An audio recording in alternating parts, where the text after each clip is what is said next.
नमस्कार। कर्म सिद्धि भाग्य वृद्धि समृद्धि में आपका स्वागत है। आज 14 अगस्त 75वें स्वतंत्रता दिवस की पूर्व संध्या। कल 15 अगस्त देश का महान पर्व स्वतंत्रता दिवस। स्वतंत्रता दिवस की इस वर्षगांठ पर सभी को अनेकशः हार्दिक बधाई और शुभकामनाएं। आज एक ज्योतिषी होने के नाते एक बात आपसे अवश्य कहना चाहेंगे कि हम लोगों को जब भी कोई समस्या आती है हम ज्योतिषी के पास जाते हैं। बहुत अच्छी बात है, जाना चाहिए, लेकिन भयभीत होकर नहीं, बल्कि सकारात्मक भाव से अपनी समस्याओं का निदान का उपाय जानने के लिए। हम सभी जानते हैं कि ज्योतिष संभावनाओं का विज्ञान है, क्योंकि जो भी फल कथन किया जाता है वह अनेक सूत्रों के आधार पर कुंडली का गहन अध्ययन करके किया जाता है। एक ज्योतिषी अपने अनुभव और अपने अध्ययन के आधार पर फल कथन करता है। जिसको जितना अनुभव होगा उसका फल कथन उतना ही सही होगा। ऐसा मान लीजिए कि मौसम विभाग मौसम के विषय में जानकारी देता है जो सही भी हो सकती है और गलत भी, क्योंकि मौसम विभाग वैज्ञानिक आधार पर तथा पिछले अनेक वर्षों के अनुभवों के आधार पर मौसम की भविष्यवाणी करता है। वैज्ञानिक देखते हैं कि इतने वर्षों से हवाओं के इस प्रकार के प्रवाहित होने से वातावरण में इस प्रकार के परिवर्तन होते हैं, जिनके कारण मौसम में ये परिवर्तन हो जाते हैं।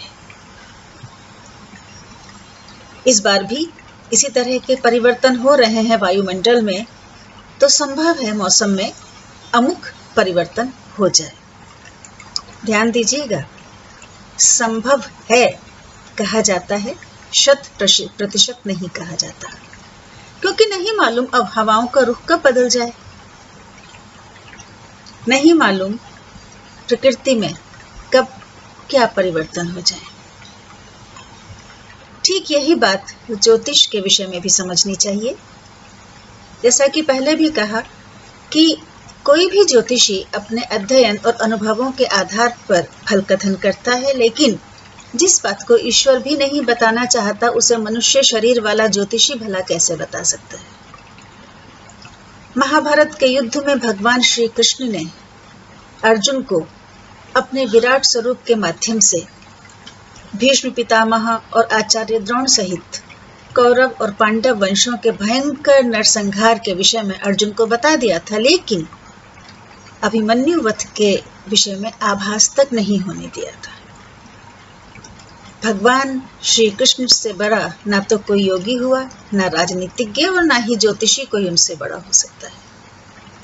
वे चाहते तो अभिमन्यु का वध दिखा भी सकते थे, लेकिन जानते उन्होंने ऐसा क्यों किया? क्योंकि वे जानते थे कि अर्जुन जो पहले ही अपने प्रियजनों के वध के भय से अस्त्र त्यागना चाहते हैं, उन्हें यदि उनके पुत्र का वध भी बता दिया गया तो वे बिल्कुल भी युद्ध नहीं करेंगे, और इस स्थिति में धर्म की रक्षा कैसे हो पाएगी?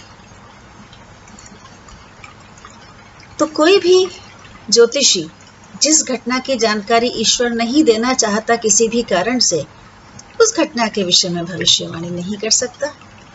साथ ही एक बात और, जैसा कि अभी कहा कि ज्योतिषी के पास अपनी समस्याओं के निवारण हेतु सुझाव लेने के लिए जाएं अवश्य, लेकिन समस्याओं से भयभीत होने से काम नहीं चला करता। ऐसा करके तो हम उस भय को मूर्त रूप दे देते हैं।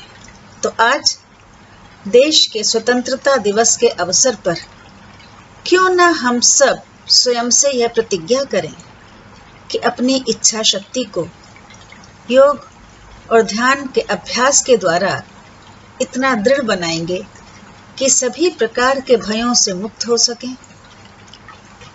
तभी ज्योतिषी का बताया उपाय भी फलीभूत होगा जब आप भय से रहित होकर उस उपाय को करेंगे। अंत में अथर्ववेद का एक मंत्र स्वतंत्रता दिवस के अवसर पर अवश्य दोहराना चाहेंगे। जन्म बिभ्रति बहुधा विवाचसं नाना धर्माणां पृथ्वी यथोकसं सहस्रम धारा द्रविणस्य में दुहाम ध्रुवे विधेनु अनपस्फुरन्ति। अर्थात विविध धर्म बहुभाषाओं का देश हमारा, सभी का हो एक सरिस सुंदर घर न्यारा। राष्ट्रभूमि पर सभी स्नेह से हिलमिल खेलें, एक दिशा में बहे सभी की जीवन धारा। निश्चय जननी जन्मभूमि यह कामधेनु सम, सबको देगी संपत्ति दूध पूत धन प्यारा। स्वतंत्रता दिवस की एक बार सभी को पुनः हार्दिक बधाई। जय हिंद,